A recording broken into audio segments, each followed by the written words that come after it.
दोस्तों नमस्कार, सभी का स्वागत है प्रवचन डिजिटल पर। मैं हूं आपके साथ विजय रावत। उत्तराखंड का इन दिनों जो सबसे बड़ा मुद्दा बना हुआ है वो है वीडियो और वीपीडीओ जो भर्ती धांधली हुई है। आप सभी को ही पता है, जो लगातार इस खबरों से जो जुड़े हुए हैं उन सभी को ही पता है कि अब तक क्या कुछ इस वीडियो और वीपीडीओ भर्ती धांधली में हुआ है। एसटीएफ ने कई लोगों को इसमें गिरफ्तार किया है, कई करोड़ों रुपए इसमें बरामद हुए हैं। लेकिन उन सब के बीच आप चेहरे आप ये देखिएगा, ये वो चयनित छात्र हैं जो वीडियो और वीपीडीओ में जिनका चयन हुआ।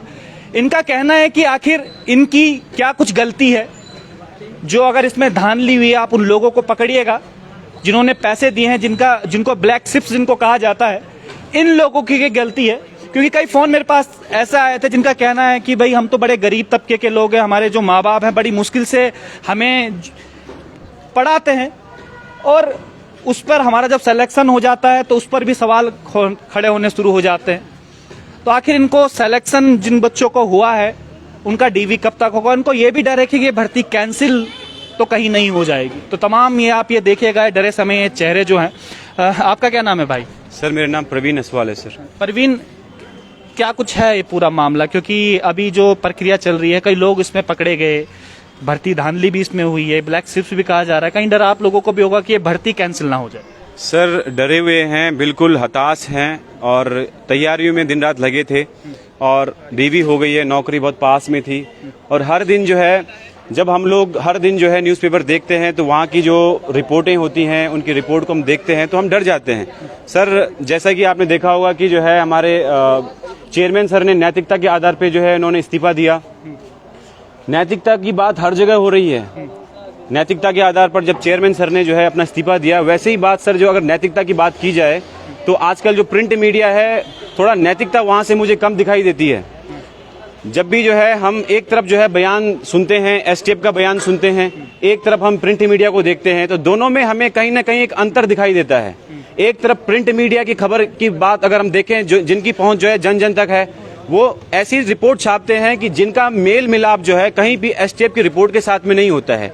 एसटीएफ के जो है एसएसपी अजय सर ने जो है कुछ दिनों पहले कहा कि भाई, जब उनसे मीडिया वालों ने पूछा कि आपके जो है क्या 500 लोग पकड़े गए हैं, तो जो है प्रिंट मीडिया 500 डाल रहे हैं और एसटीएफ सर कह रहे हैं कि अभी तक हमने कोई इस तरीके की जो है आधिकारिक तौर पे पुष्टि नहीं की है। तो सर यही है कि हम लोग जो है पहले से ही परेशान हैं, हताश हैं, और आप लोग जो है लगातार ऐसी खबरें डाल रहे हैं जिनका कोई सोर्स पता नहीं है। अखबारों में आता छपा हुआ सूत्रों के हवाले से, ये सूत्र कौन से हैं, हम इन सूत्रों को तो पता भी नहीं कर पा रहे हैं। आप क्यों परेशान हो रहे हैं? क्योंकि अभी तक ऑफिशियल तो कहीं से बाइट नहीं आई है ना कि भाई आप लोगों की भर्ती कैंसिल होगी, इस प्रकार की तो कोई बाइट नहीं है। तो आप लोग परेशान किस वजह से? सर परेशान क्यों ना हो सर, हम अखबार पढ़ते हैं, वहाँ पे जब छप के आएगा और एसटीएफ की कोई एक जो है, क्योंकि अखबार हर कोई पढ़ता है, मोहल्ले वाला पढ़ता है, पिताजी पढ़ते हैं, माताजी पढ़ते हैं, कोचिंग वाले पढ़ते हैं। जो पढ़ते हैं तो बोलते हैं हाँ तेरा एग्जाम तो बहुत बिल्कुल धांधली चली थी, क्या हो रहा है तेरा है, पड़ोस वाले जलते हैं, हर कोई जलता है सर, ये बात तो आपको ही पता है।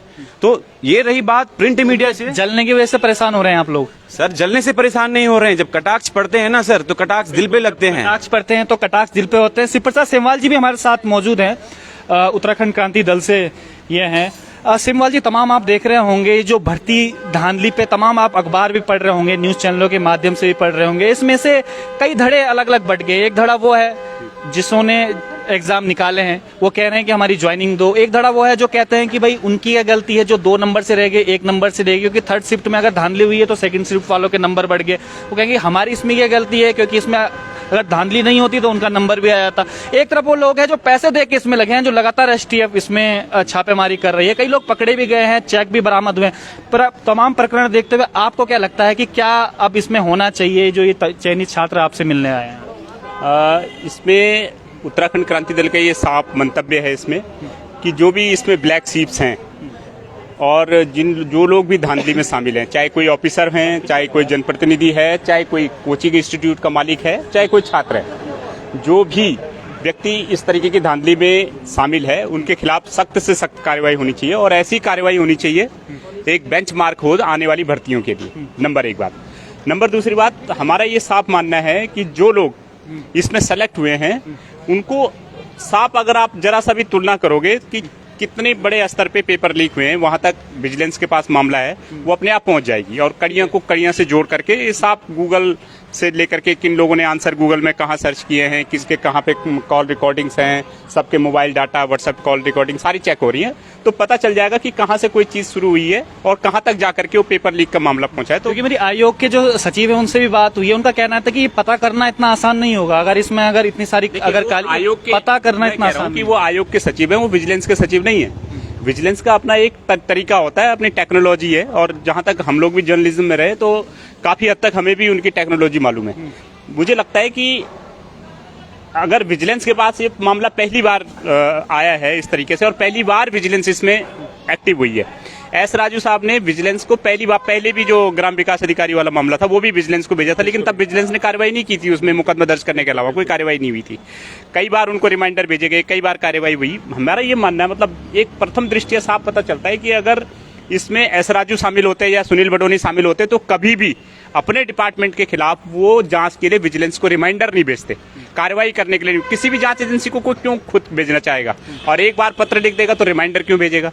तो मुझे ये लगता है कि इसमें जो धांधलेबाजी में जो शामिल हैं, जैसे कि आउटसोर्सिंग एजेंसियां हो गई, प्रिंटिंग प्रेस वाले लोग हो गए, या पूर्व में जो कर्मचारी वहां पे कार्यरत रहे वो आज की डेट में प्रिंटिंग प्रेस में काम करने के लिए चले गए, और कहीं ना कहीं जो धांधली कराने वाले लोग हैं उनका जो मैकेनिज्म है वो ये जो विभागीय लोग थे, अब एस राजू हो गया या सुनील बडोनी, ये संतोष बडोनी है, ये विभागीय लोगों से इनकी जानकारी और इनकी टेक्नोलॉजी से कहीं ऊपर के लोग हैं, उनसे कई एडवांस है। तो इसमें ये किया जा सकता है, हाँ पहले भी और आगे भी किया जाना चाहिए कि इस टेक्नोलॉजी को और अधिक एडवांस किया जाए, कि ताकि किसी तरीके से भर्तियों में धांधलीबाजी ना हो। इसको एडवांस करने की जरूरत है। दूसरी बात है कि जो लोग ऑलरेडी सेलेक्ट हो गए, इसमें लोग कह रहे होंगे कि कई सारे लोग जो है पैसे दे के निकले हैं, 15 लाख रुपए दे के निकले हैं, 20 लाख। प्रूफ हुआ है, एसटीएफ ने इसको प्रूफ किया है, प्रूफ किया है। उसमें उन लोगों के खिलाफ सख्त कार्रवाई होनी चाहिए। लेकिन इसमें कई सारे ऐसे भी लोग होंगे कि जो 3-3 बार निकले हैं, तो उन्होंने ऐसे तो नहीं कि हर बार जो है 20-20 लाख रुपए, 15-15 लाख रुपए दे रहे हो और हर भर्ती में दे रहे हो और हर भर्ती में निकल रहे हो। तो ऐसे लोग जो इनोसेंट लोग हैं उनके लिए भी विजिलेंस को भी और सरकार को भी इस बारे में सोचना चाहिए। और उत्तराखंड क्रांति दल की सरकार से ये मांग भी है कि किसी तरीके के प्रेशर में आए बिना, क्योंकि हर कोई आदमी भावनात्मक रूप से सोचता है। कोई बोलता है एस राजू को टांग दो, कोई कहता है संतोष बडोनी को बर्खास्त कर दो। भावनात्मक रूप से सोचने के बजाय इसमें टेक्निकली और विजिलेंस को अपनी टेक्नोलॉजी के हिसाब से जांच करनी चाहिए। जितने भी लोग शामिल हैं उनके खिलाफ इतनी कड़ी कार्रवाई होनी चाहिए कि बेंचमार्क हो दूसरे स्टेट के लिए भी। और जो लोग भर्ती कैंसिल करने के बारे में आपका क्या है, क्योंकि इसमें कई छात्र ऐसे हैं जो मेहनत से अपनी निकले हैं, तो उनका कहना है, तमाम आप छात्र देखिएगा, आप ये चेहरे आप ये देख लीजिएगा एक बार। देखिए, अगर 100 भर्तियां हुई, अगर मैंने मान लीजिए कि 100 पद हैं, तो अपने आप में एक ऑल ओवर स्टैंडर्ड लेवल पे, ऑल इंडिया स्तर पे भी एक क्राइटेरिया सेट होगा कि भाई अगर इतने % भर्तियों में खुलासा होता है कि इतने % लोग जो हैं गलत ढंग से भर्ती हुए हैं।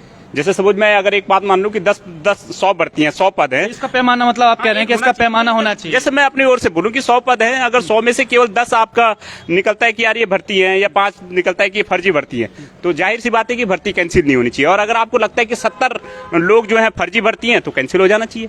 एक क्राइटेरिया फिक्स हो कि अगर इतने % आपके फर्जी भर्ती निकल रहे हैं या सस्पेक्टेड है, तो भर्ती कैंसिल करो। और इतने % है तो फिर भर्ती कैंसिल न किया जाए, क्योंकि एक तो जो लोग हैं वो ओवर एज हो जाएंगे तब तक, दूसरा भर्ती कराने में भी अपने आप में पूरा सिस्टम इन्वॉल्व होता है, खर्चा होता है, तमाम चीजें होती हैं, और लोगों का भविष्य भी दांव पे लगता है। और क्या पता जो अभी मेन स्ट्रीम में हो, करंट लाइन में हो पढ़ाई की, वो बाद में ना रह पाए। तो ऐसी बहुत सारी चीजें होती हैं, इन चीजों पे भी ध्यान देना चाहिए। और एक क्राइटेरिया फिक्स होना चाहिए कि अगर इससे ज्यादा पेपर लीक के मामले पाए जाते हैं तो भर्ती कैंसिल हो, और इतना तक हो तो फिर नहीं होनी चाहिए। बिल्कुल, शिवप्रसाद सेमवाल जी हमारे साथ, इनका कहना है कि क्राइटेरिया जरूर इसमें फिक्स होना चाहिए कि भर्ती जो धांधली इसमें हुई है, इसमें कितने लोग इसमें इन्वॉल्व हैं, उस आधार पर यह फैसला होना चाहिए कि आखिर ये भर्ती कैंसिल होगी कि नहीं होगी। क्योंकि अभी आपने देखा कि जो एस राजू यूके SSS के जो अध्यक्ष थे, उन्होंने कहा है कि भाई नैतिकता के आधार पर उन्होंने इस्तीफा दिया, लेकिन जाते जाते इसमें बहुत बड़े बड़े खुलासे भी वो करके चले गए। उन्होंने इसमें कहा कि इससे पहले भी जो एग्जाम हुए हैं उसमें विजिलेंस और पुलिस को उन्होंने इसकी इंफॉर्मेशन दी थी, लेकिन वो अपना काम सही से नहीं कर पाए थे। तो सबसे बड़ा सवाल ये प्रशासन पे भी उठता है कि जब अधिकारी शिकायत करते हैं तो क्यों उसको संज्ञान नहीं लिया जाता उस बात का, और क्यों उस पर पैरवी उस पर ढंग से नहीं की जाती। क्योंकि ये एस राजू जी का कहना है जब उन्होंने इस्तीफा दिया था, और उसमें पिस जाते हैं ऐसे चयनित छात्र। आप एक देखिएगा ये कितने परेशान हैं इस समय, क्योंकि भर्ती कैंसिल होने की जो तलवार है वो इनके सर पर लटक रही है, क्योंकि समाज को भी जवाब देना पड़ता है। इन्होंने प्रेस कॉन्फ्रेंस से भी इस पे पहले करी थी। इनसे ही हम लोग कुछ जान लेते हैं, लेकिन कुछ लोगों का ये भी कहना है कि भाई अगर आप लोग मेहनती हैं तो दोबारा आप एग्जाम निकाल लीजिए। तो इस भर्ती जो कैंसिल की जो मांग कर रहे हैं कि ना दोबारा आप एग्जाम निकाल लीजिए, उसमें प्रॉब्लम क्या है? सर प्रॉब्लम कुछ नहीं है। अगर ये बात कही जा रही है तो वो एक उसमें स्वार्थ भी हो सकता है उन लोगों का, जिनको एक बार इस समय जो है मौका रह गया है, वो भी मौका ढूंढ रहे हैं कि हमें दोबारा जो है इस एग्जाम में बैठने का मौका मिले। ठीक है। और दूसरी चीज़ ये है कि ऐसा नहीं है कि हम जो है 1 साल 1 महीने से पढ़ के जो है ना इस भर्ती को दे रहे हैं। हमारा जो है बहुत संघर्ष है इस चीज़ पे। ठीक है। 5 साल 6 साल लग जाते हैं किसी बच्चे को तैयार होने में भर्ती के लिए।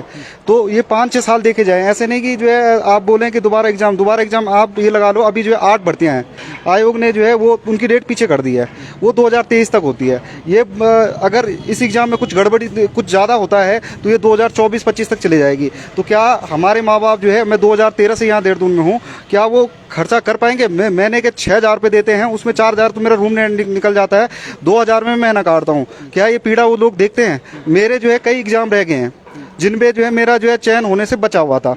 तो मुझे अपने ऊपर काम मैंने उसमें करा है कि मैंने देखा है कि मेरे अंदर सबसे पहले मैं खुद के अंदर देख रहा हूँ कि मेरे अंदर कमी क्या थी। और जो ये लोग कहते हैं कि दोबारा मौका मिलेगा, मैं उनसे भी कहना चाहता हूँ। उनका कहना यह है, मैं बता देता हूँ आपको, थोड़ा टेक्निकली हम लोग इसमें बातें करेंगे। उनका कहना यह है कि जो थर्ड शिफ्ट के जो जिसमें पकड़े गए जो लोग जो उसमें शामिल हैं, तो जो जिनके एग्जाम कुछ नंबर से रुक गए उनकी यह गलती है। भाई इनको पैसे दे के कुछ लोग हुए, अब जिनके जो रुक गए उनकी यह गलती है। कम से कम अब जब एग्जाम होगा तो उसमें सबके साथ एक साथ बैठा के जो एक कहते हैं कि एक साफ तरीके से एग्जाम हो, तो इसमें प्रॉब्लम क्या है फिर? सर ऐसा है, जो थर्ड शिफ्ट में अभी तक जो पकड़े गए हैं, मुझे नहीं पता कि उसमें जो है अभी 13 लोगों के नाम आए, उसमें कितने जो है स्टूडेंट है और कितना जो है उसमें माफिया है। ठीक है। एक जो है एक तथ्य को लेकर जो है ना पूरी बात नहीं कही जा सकती। मुझे लगता है जहां तक वो बात कर रहे हैं, जो 1-2 नंबर से रहे हुए हैं, उन्हें वेटिंग में जो है उनका हक मिल जाएगा। अगर उससे नीचे वाले लोग हैं तो अभी आने वाले एग्जाम है उसमें भी वो तैयारी करके निकल सकते हैं। हमारा रोजगार छीन कर जो है वो लोग ये सोच रहे हैं कि जो है हमें दूसरा मौका मिलेगा। कुछ लोग इसमें ऐसे हैं जो ऑलरेडी रोजगार हैं, अभी गवर्नमेंट सर्वेंट है। कुछ लोग ऐसे हैं जो अपना इंस्टीट्यूट चला रहे हैं। उन लोगों से मैं कहना चाहता हूं कि तुम्हारा तो एक रोजगार बना हुआ है, तुम 2024, 25, 26 तक बैठ जाओगे। पर हम लोग जो है ना, जो अभी पीक पॉइंट में हमारी तैयारी है, हम लोग नहीं बैठ पाएंगे। हमें जो है कल के दिन कुछ भी हो सकता है, हमारा हालात ऐसे भी हो सकते हैं कि हम जो है कहीं पे पत्थर फाड़ लें, कुछ भी कर लें। हो सकता है कि हम मेन स्ट्रीम में ना रह सकें। इसलिए हम कह रहे हैं कि जो है हम लोगों की आप सीबीआई जांच कर लो, आप जो है जो संस्था है उससे जांच करा लो। मेरे को जो है ना, मैं साफ तौर पे कह रहा हूँ, मेरे को ले जाओ, मीडिया को भी ले जाओ। अगर मैं कहीं पे दोषी हूं तो उसकी मुझे सजा वहीं पे फांसी दे दो। पर अगर नहीं मैं दोषी हूं तो इसमें हमारा अधिकार है कि हमें जो है ना उसी टाइम पे ज्वाइनिंग दी जाए। ठीक है। अगर आप लोग कह रहे हो सीबीआई से जांच करो, जल्दी करो। एसटीएफ से जांच करनी है, सीबीआई से जांच करनी करो, पर हमें ये इंश्योर करो कि हमें जो है रोजगार मिले। ऐसा नहीं कि हमें जलील करा जाए। जब से पेपर हुआ है तब से लगातार जो है मेहनती बच्चों को कह रहे हैं कि यही मेहनती है, यही कीवर को मेहनती है। हम जानते हैं कि हर कोई जो बच्चा है वो मेहनती है, पर क्या है कि उसमें से कुछ लोग ही सेलेक्ट हो पाते हैं। कभी भी कोई भी एग्जाम होता है उसमें एक संख्या होती है पदों की, उसमें हो सकता है कोई आधे नंबर से रुकता है, कोई 1 नंबर से रुकता है। पर इसमें जो है ना, जो आते हैं वो कहीं ना कहीं उनसे सर्वश्रेष्ठ होते हैं किसी भी कैटेगरी में। मैं पीएच कैटेगरी में हूँ, हो सकता है कि मेरे से कोई जो है और अच्छा पढ़ने वाला हो, पर अभी जो मैंने पेपर दिया उसमें मैं सर्वश्रेष्ठ था, इसलिए मैं इस चयन सूची में बना हुआ हूँ। तो ये चीज़ एक गलत जो है, एक मैं इस हिसाब से मानता हूँ इसको, ये कुतर्क है कि जैसे लोग कहते हैं कि नहीं आप दोबारा तैयारी कर सकते हो। तो आप लोग आयोग के पास गए हो कि भाई कब तक ये पूरा जांच पूरी होगी, कब तक हमें जो ज्वाइनिंग मिल पाएगी, कुछ इस तरीके की बात हुई है आयोग से? सर अभी तो जो है जांच चल रही है, अभी तक तो कुछ पता नहीं चल रहा है कि अब जांच कितने महीने चलेगी ये भी पता नहीं है ना। जांच में क्या सामने आता है ये भी पता नहीं है, शासन क्या निर्णय लेगा हमें ये भी पता नहीं है, और हमें अपने भविष्य में क्या होगा इसके बारे में हमें भी पता नहीं है। जीवन का पता नहीं सेकंड में क्या हो जाएगा। तो आप ये सोचिए, इतनी अनिश्चितताएं हैं, और उस अनिश्चितताओं में आप कह रहे हैं कि दोबारा एग्जाम के लिए हम क्या तैयार नहीं है। सर दोबारा एग्जाम आसानी से हो सकता है, कोई दिक्कत नहीं, हम दे सकते हैं, लेकिन इस बात की गारंटी कौन लेगा? अगर हमारी तबीयत खराब हो गई, किसी को जॉन्डिस हो गया, किसी को कुछ हो गया, वो डायरेक्ट 6 महीना गया उसका, कोई महिला है उसकी शादी हो गई, क्या उसके सास ससुर अलाउ करेंगे? हमारे दिव्यांग जन जो हैं सर, आप जो है, हम जब पूरे भारत में समावेशी विकास की बात करते हैं, हम बोलते हैं कि जो है सामाजिक तौर पे हमारा जो है समाज बिल्कुल बराबर होना चाहिए, आर्थिक हो चाहे सामाजिक हो सांस्कृतिक हो कैसे भी हो। पर आप सोचिए ना सर कि एक महिला वर्ग है, उसकी शादी हो जाती है, शादी के बाद क्या उसको जो है अलाउ कर पाएंगे?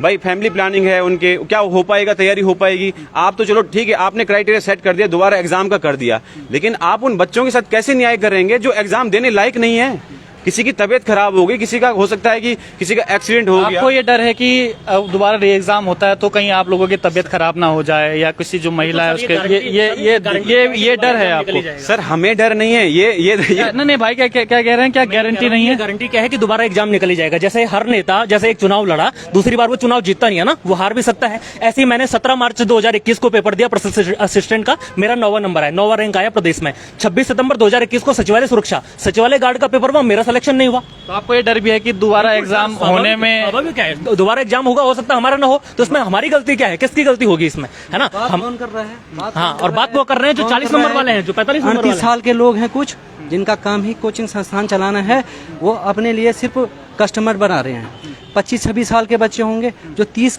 के एज में जो बच्चे लटके हुए हैं ना, वो जिंदगी भर दोबारा एग्जाम देते रहेंगे। ये कौन सी जायज बात हो गई? आप बताइए ना, ये कौन सी जायज बात हो गई कि दोबारा एग्जाम दे दीजिए?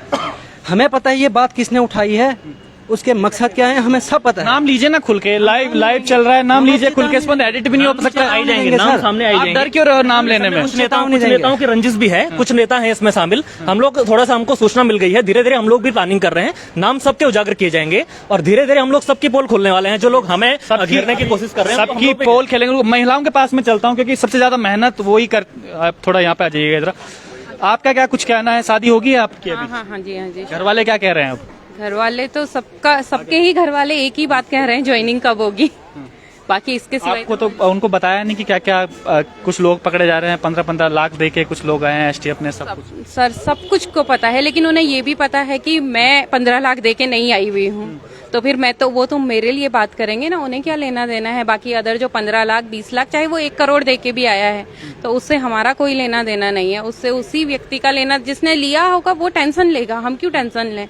इसीलिए हम तो अपनी ज्वाइनिंग चाहेंगे ना सर। तो आयोग वगैरह गए हो आप लोग, पूछा उनसे? नहीं सर, आयोग वगैरह हम नहीं। एक बार ही हम गए, हमें एस राजू सर मिले नहीं। आपको ऐसा क्यों लग रहा है कि भर्ती कैंसिल हुई? भर्ती कैंसिल की तो अभी तक नहीं आयोग की तरफ से कुछ आया है, नहीं विजिलेंस की तरफ से कुछ आया है कि ये भर्ती कैंसिल होगी। आप लोगों को डर किस बात का है? सर हमें तो डर है ही नहीं। हम तो आज भी हम यहाँ सिर्फ इसीलिए आए डर हैं। क्यों नहीं है? प्रेस कॉन्फ्रेंस आप लोगों ने करी, आप सबके सब यहाँ पे इकट्ठे हैं, तो डर है क्या? मैं ये थोड़ा जानना चाह रहा हूँ। एक्चुअल में सर डर तो मुझे पर्सनली, मैं अपनी बात करूँ तो हमें किस बात का डर है? हमारे पास तो अचीव करने के लिए, हमारे पास पाने के लिए बहुत कुछ है। क्या है? ये एग्जाम का डर है? री एग्जाम तो सर कंसेप्ट ही नहीं होता है। री एग्जाम तो उस कंडीशन पे होगा ना, जब अभी क्या है कि आते जाते अगर प्रिंट मीडिया, क्योंकि अभी अक्सर बातें घर वालों को, बड़े बुजुर्ग वही प्रिंट मीडिया देखते हैं, तो प्रिंट मीडिया से ही वो जानते हैं कि भाई आज यहाँ पर ये बातें हो गई हैं। तो जब प्रिंट मीडिया और एसटीएफ ने, जो अभी जांच एजेंसी चल रही है, एसटीएफ ने क्लियरली कह दिया है कि प्रिंट मीडिया पे भरोसा ही नहीं करो।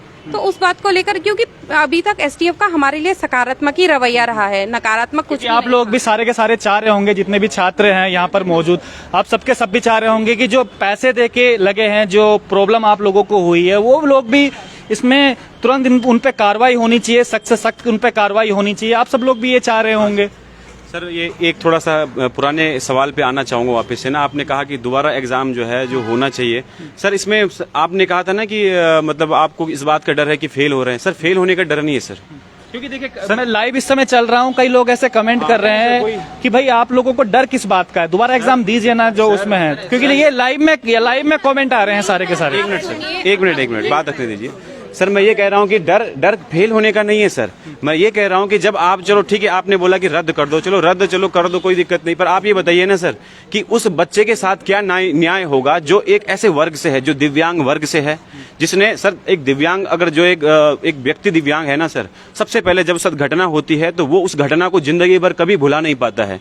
वो अपनी फिजिकल लिमिटेशन के बाहर जाके तैयारी करता है, तैयारी करने के बाद आज जब एग्जाम में निकला हुआ है, वो बहुत मतलब अपनी फिजिकल लिमिटेशन के बाद उस एग्जाम में बैठता है। आज जब फिर से वो एक मेंटल टॉर्चर झेल रहा है, सर क्या वो दोबारा एग्जाम में बैठ पाएगा सर? तो बिल्कुल कहीं ना कहीं ये जो गलती है, ये शासन प्रशासन की गलती मैं इसको मानता हूँ। जो लगातार शासन प्रशासन लगातार जो धांधली हो रही है, उसे पकड़ने का काम जो है शासन प्रशासन का है, और शासन प्रशासन जो जीरो टॉलरेंस की सरकार है वो इसमें फेल हुए। इसी तरीके से मैं उंगली शासन प्रशासन पर करता हूं। अब बताइए सर, उस बंदे की गारंटी कौन लेगा सर एग्जाम की? दूसरी, अगर हमारी कोई बहन है, वो मतलब गर्भावस्था में है सर, वो एग्जाम की तैयारी कैसे करेगी? कोई बंदा है मेंटल तौर से बहुत परेशान हो गया है, तो उस बंदे की गारंटी कोई कैसे ले सकता है कि ये दोबारा एग्जाम में बैठेगा? जब किसी का विश्वास उठ गया है परीक्षा से, किसी का विश्वास उठ गया है तैयारियों से, उस बंदे का एग्जाम कौन लेगा, उसकी गारंटी कौन लेगा? मैं इस बात से चिंतित हूँ। बाकी कोई फेल होने से कोई नहीं डर रहा है सर। जिस बंदे ने 8 एग्जाम निकाल रखे, एक एग्जाम और निकाल देगा। पर दिक्कत यहाँ पे ये है कि जो बंदा इस कंडीशन में नहीं, एग्जाम देने की कंडीशन में, उसको उसकी मेहनत का प्रतिफल क्या मिलेगा? ये मिलेगा कि भाई एक एग्जाम में इसने अच्छे मानसिक तौर पे तैयारी की है, दूसरे एग्जाम में तैयारी नहीं है और आपने एग्जाम करा दिया और वो फेल हो गया, तो क्या अब उसकी मेहनत को इस तरीके से आंकेंगे? तो सर यही है कि मानदंड ऐसे तैयार नहीं हो सकता है। तैयार हो सकता है, ठीक है, जहां तक बच्चे इसके बारे में क्या कहना है जो लगातार लोग पकड़े जा रहे हैं, क्योंकि एसटीएफ लगातार छापे मार, इसके बारे में क्या कहना है? सर बहुत ही अच्छा संदेश है। वो संदेश ये है, जो बच्चे पकड़े जा रहे हैं, जो नकल माफिया पकड़े जा रहे हैं, उनके विरोध में हम शुरुआत से हैं।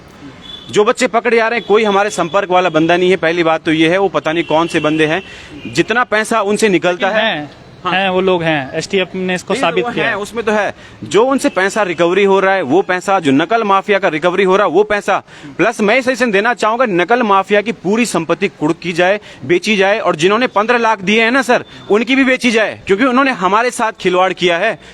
आज हमें अपने भाइयों का दुश्मन बनाया है।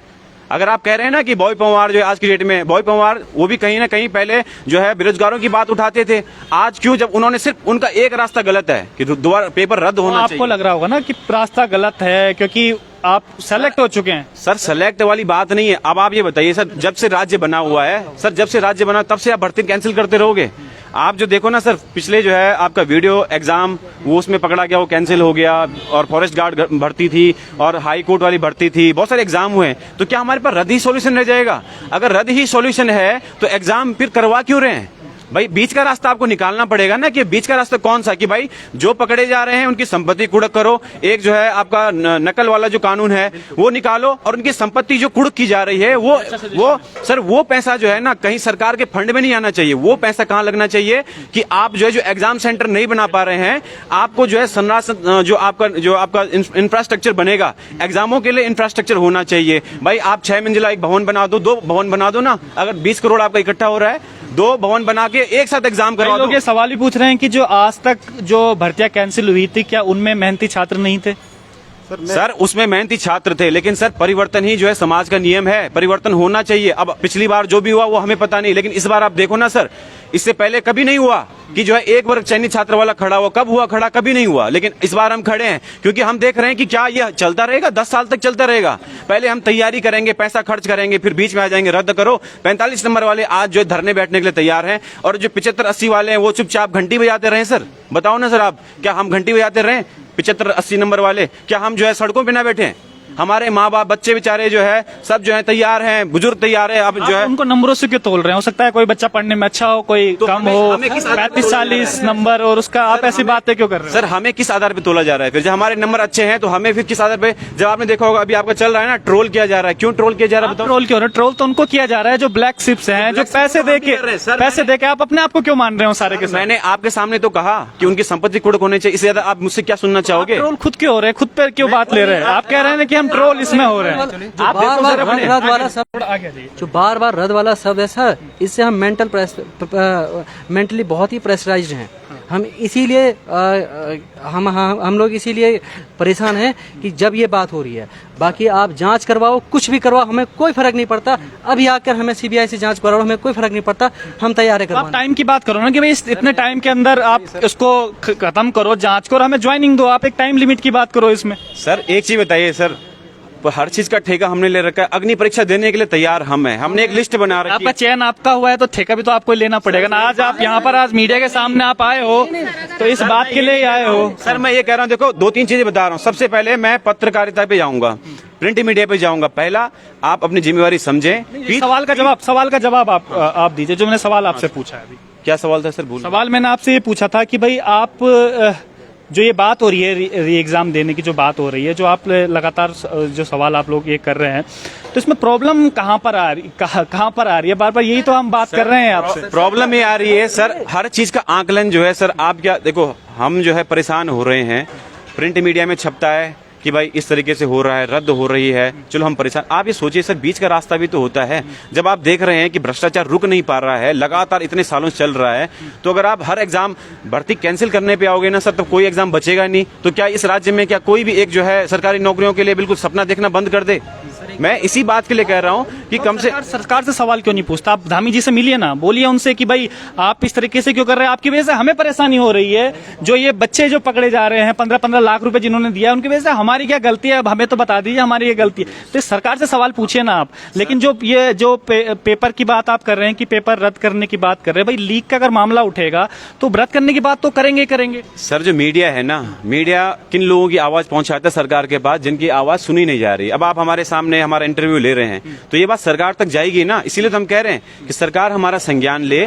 जिन आपके माध्यम से मैसेज देना चाह रहे हैं कि सरकार हमारा संज्ञान दे, हम आपके जो है, हम उत्तराखंड के जो है भविष्य बनाने में बहुत योगदान देंगे। हम मेहनती ईमानदार हैं, हम हमारे जो है किसी भी तरीके से जो उत्तराखंड पीछे गर्त में नहीं जाएगा। अगर हम लोगों चाइनीज छात्र मेहनत करके आए हैं, हम उत्तराखंड को आगे ही लेके जाएंगे। हम सरकार विरोधी नहीं है, पर मेहनत वाले छात्रों को उनका मेहनत का प्रतिफल मिले। हमने जो मेहनत की है, ये रास्ता नहीं निकले कि भाई लगातार आप पिछले एग्जामों में देखो, क्या हर एग्जाम को कैंसिल करते जाओगे? जो भर्तियों में सिलेक्ट हो गए उनको भी बाहर निकालोगे? बीच का रास्ता निकालना पड़ेगा ना। बीच का रास्ता ये है कि भाई आप जो है, जो एग्जाम आपने करा रखे हैं, इनमें जो पकड़े जा रहे हैं, इनको कुछ भी करो हमें मतलब नहीं है। इनकी संपत्ति का कुछ भी करो हमें मतलब है इनका पैसा। इस भाई ने बहुत अच्छी बात एक कही है कि जो बच्चे पकड़े जा रहे हैं, जो पैसे देते हैं, उनकी संपत्ति कुड़क की जाए और जितना भी उनका पैसा वसूल होता है, इन जो गरीब जो छात्र हैं उनके हितों में ये लगाया जाए। ये बहुत अच्छी परीक्षा हितों में इसका लगाया जाए। आप कुछ कह रहे थे उस समय? सर अभी आपने कहा कि आप लोग डर रहे हैं या आप लोग बच रहे हैं। आप लोग मुझे बताइए कि सवाल बहुत सारे हैं, जवाब ढूंढना बहुत मुश्किल हो रहा है आज के टाइम पे। आप अभी बोल रहे थे आप ट्रोल करने से डर रहे हैं। आप अगर मुझे बताइए, मैं 2 साल से यहाँ पे पढ़ाई कर रहा हूँ, टाइम बहुत हो गया, लेकिन वीडियो की अगर मैं बात करूँ, दिसंबर में आ गया था और 20 में, और उसके बाद अभी तक कर रहे हैं। अभी आपने शुरुआत जब वीडियो बनाने की अपने न्यूज़ की करी, तो आपने 5 मिनट का एक बाइट दी थी और उसमें आवाज़ नहीं आई, ठीक है, और उसको आपको कैंसिल करना पड़ा, ठीक है। उस 5 मिनट के लिए आप परेशान हो गए कि मुझे दोबारा करने के लिए पड़ेगी वो चीज़, और हम 2 साल से लगे हैं वो चीज़, ठीक है। इसमें कौन गारंटी देगा? बता दो भाई, बहुत अच्छी बात बोलिए। मैं बता रहा हूँ, ये प्रैक्टिकली चीज़ है सर, आपके सामने हुई है चीज़, ठीक है। हम 2 साल से कर रहे हैं, हमारे पास। लेकिन मैंने फिर भी किया ना लाइव दोबारा। मैं बता रहा हूँ, मैंने फिर भी किया ना दोबारा, क्योंकि कोई ऑप्शन नहीं था मेरे पास। आपके पास ऑप्शन नहीं था, हमारे पास ऑप्शन है ना सर। हम एक्चुअली बोल रहे हैं कि सेग्रीगेशन कैसे होगा। पाषाण काल में कोई नहीं रह रहा है आज के टाइम पे, ठीक है ना। अगर 13 लोग पकड़े जा सकते हैं, तो 13 की जगह जो 30 और हैं उनको भी पकड़ा जा सकता है। दूसरी चीज़ ये है कि मेरे कुछ सवाल सभी से हैं, आपसे भी हैं, नैतिक आधार पे जो जिम्मेदारी लेना चाहते हैं उनसे भी है। पहली बात ये कि हमारा जो इतनी तैयारी में हमारी जो मनी गई, हमारा जो टाइम गया, हमारी जो रेस्पेक्ट गई, हमारा जो फ्यूचर गया, इसकी जवाबदारी कौन लेगा? और चलो सब कुछ मिल भी जाए, आप ये बताओ कि हमारा वो टाइम वापस कौन देगा? आज मेरी उम्र 32 साल पूरी हो चुकी है, ठीक है। आपको क्या लगता है कि मैं 34 साल 35 साल 40 साल तक पढ़ाई करता रहूंगा? मेरे अभी पीसीएस का आपको ऐसा क्यों लगता है कि आपकी रिस्पेक्ट गई? मैं थोड़ा ये समझ नहीं पाया। आपको ऐसा क्यों लगता है? मैं बता रहा हूँ सर, मैं बता रहा हूँ। देखिए, आपने कहा कि रिस्पेक्ट कैसे गई मेरी। आप इनको पता है कि मैंने मेहनत की है, मेरे घर वालों को पता है मैंने मेहनत की है, मुझे पता है मैंने किया। सामने वाला क्या बोल रहा है कि यार मैं कैसे पता करूं कि मुझे कैसे लगेगा तूने पैसे नहीं दिए, ठीक है। तो अगर मैं आपको बोलूं कि मुझे कैसे पता नहीं कि मुझे, मैं आपसे एक क्वेश्चन करूं कि मुझे कैसे पता चलेगा? खुद ही मान रहे हैं आपकी रिस्पेक्ट गई, सबको पता है, जग जाहिर है। आज आप कैमरे के सामने लाइव आप आ रहे हो, तो इसका मतलब आप कहीं ना कहीं सच्चे आदमी हो, आप बिल्कुल मेहनती छात्र हो। इसीलिए हमें मेहनती होने का ना आज ये फल मिल रहा है सर। फल मिल रहा है हमें कि हमें ये काम करना पड़ रहा है। लोग ये नहीं सोच रहे कि अगर फ्रॉड होने के बाद भी ये लड़के निकले हैं तो इन्होंने किस हद पे पढ़ाई की होगी, और सरकार में अगर ये चले जाए तो किस हद तक सरकार का फायदा होगा, ये कोई नहीं देख रहा है। सब लोगों को ये लगा है कि 40 नंबर लाने के बाद कि हो जाएगा, ठीक है। तीसरी शिफ्ट की बात कर रहे हैं, मैं 81 नंबर लाके 3 नंबर पीछे हुआ, फिर भी सिलेक्शन लिया, ठीक है ना। मेहनत करो ना, मेहनत का कोई तोड़ थोड़ी है। ये मेरिट है, मेरिट रबड़ की तरह नहीं खींचती है। 100 अगर सीट है तो 100 को लिया जाएगा, 101 को नहीं लिया जाएगा, ठीक है। 100 में से अगर कोई फर्जी निकलता है तो उसको 1 को बाहर करके 101 में तब आएगा, यानी न्याय हो जाएगा उस एक के साथ में जिसने यहाँ ये किया था। लेकिन सबका ये कहना है रद्द कीजिए, रद्द कीजिए। रद्द करना अगर ऑप्शन ही होता है तो 2016 की बात है, मैंने वो वीडियो का पेपर दिया था, 92 नंबर से नीचे कहीं की मेरिट नहीं गई और 90 नंबर में खुद लेके आया था, 90 नंबर। उसके बाद मैं बाहर हुआ। आज तक मेरी ये कंडीशन है कि मैं कुछ कर नहीं पा रहा हूँ। अगर ये रद्द हो जाए, चलो ठीक है, इसको रद्द। आपने उठाई थी रद्द की मांग सर? नहीं, जब 90 नंबर थे आपके, क्योंकि वो दर्द मुझे आज फिर से हो रहा है, उठानी पड़ रही है आज, फिर से हो रहा है, इधर उठानी पड़ रही है। और आपने उस समय मांग उठाई थी कि रद्द हो? 16 का टाइम ये नहीं था, आज 16 के बाद जियो आ गया। और मेरा सवाल का जवाब नहीं दिया। 16 सर हम नहीं थे ना उस उतना सक्षम नहीं थे सर, नहीं थे उतना सक्षम, चुप हो गया, उस घूंट को पी गए हम। लेकिन आज फिर से वही कंडीशन आ गई, लेकिन हम बार बार ये नहीं करना चाहते अपने साथ में। दूसरी चीज़ ये है कि चलो ठीक है, वीडियो का पेपर रद्द कर दिया, इसकी कोई गारंटी नहीं दोबारा ये फेयर तरीके से हो। चलो ठीक है, फेयर तरीके से नहीं हुआ, फिर दोबारा रद्द करो। इसके बाद एसआई का पेपर होगा, जिस बंदे ने वीडियो निकाला वो रद्द होने के बाद एसआई दिया, एसआई के पेपर में गड़बड़ी हुई, एसआई को रद्द करो, कांस्टेबल दो, कांस्टेबल में रद्द हुआ, उसमें निकालने के बाद गड़बड़ी हुई, लेखपाल दो। कितना पेपर आदमी देता रहेगा ये बता। आप लोगों का क्या मानना है? क्योंकि अभी देखो थोड़ा लॉजिकली हम लोग बातें करेंगे, अभी बीच का रास्ता ये है। आप लोगों को क्या लगता है कि अभी करीबन 13 लोग इसमें पकड़े गए हैं, कितना तक इसमें आपको लगता है कि भर्ती, अगर आपको लगता है कि कितना होनी चाहिए? नहीं, जांच का विषय था, लेकिन आपको भी लगता होगा ना इतनी बड़ी मात्रा में अगर धांधली अगर हुई है तो कम से कम। जवाब देना चाह रहा हूँ आपको। देखो सर, हमारे साथ जो है ना 916 लोग हैं।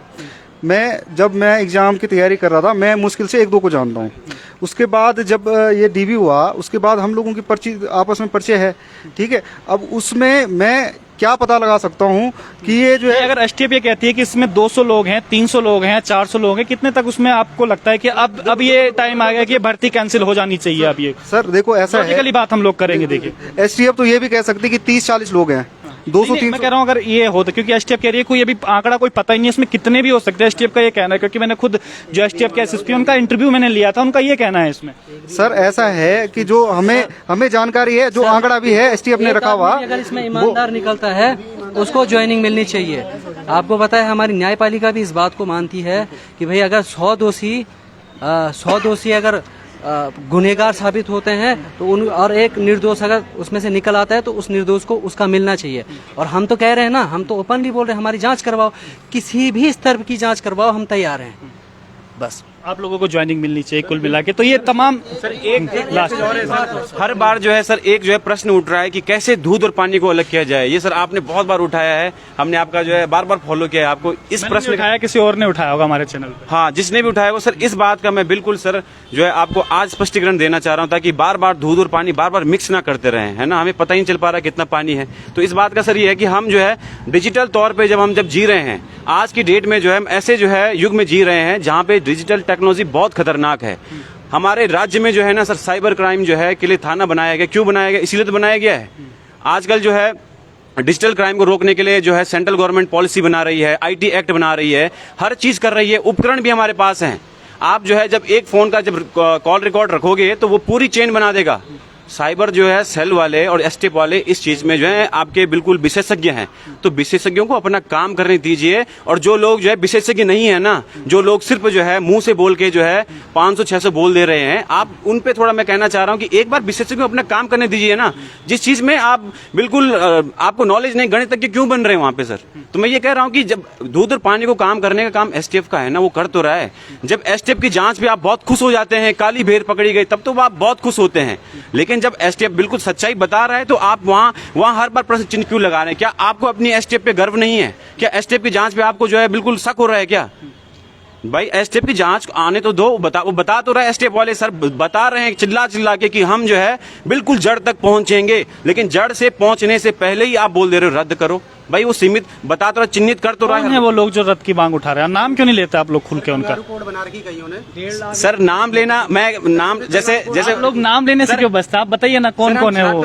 हम छात्र हैं सर, हम राजनीति। कोई नेता है, कोई अभिनेता है, कौन है वो? सर नेता अभिनेता की हम बात बिल्कुल नहीं करें, क्योंकि हमें राजनीति में नहीं आना, हमें नौकरी चाहिए। अगर मैं राजनीति में आता ना, मैं बिल्कुल क्लियर कट आपको नाम बताता, या जिस दिन मैं राजनीति में आऊंगा मैं आपको उसी दिन नाम बताऊंगा। मैं अभी एज ए स्टूडेंट बात कर रहा हूं कि दूध और पानी को कैसे अलग किया जाए, क्योंकि हम आजकल के युग में जीने वाले स्टूडेंट हैं और हमें पता है आपके मोबाइल में हर चीज पता होती है, सबको फंक्शन क्या है। अब जब अपने मोबाइल के फंक्शन हमें पता है तो एसटीएफ को कार्य करने की जो है जो एसओपी है उसको पता है कैसे काम करना है। वो गणितज्ञ हैं, विशेषज्ञ हैं।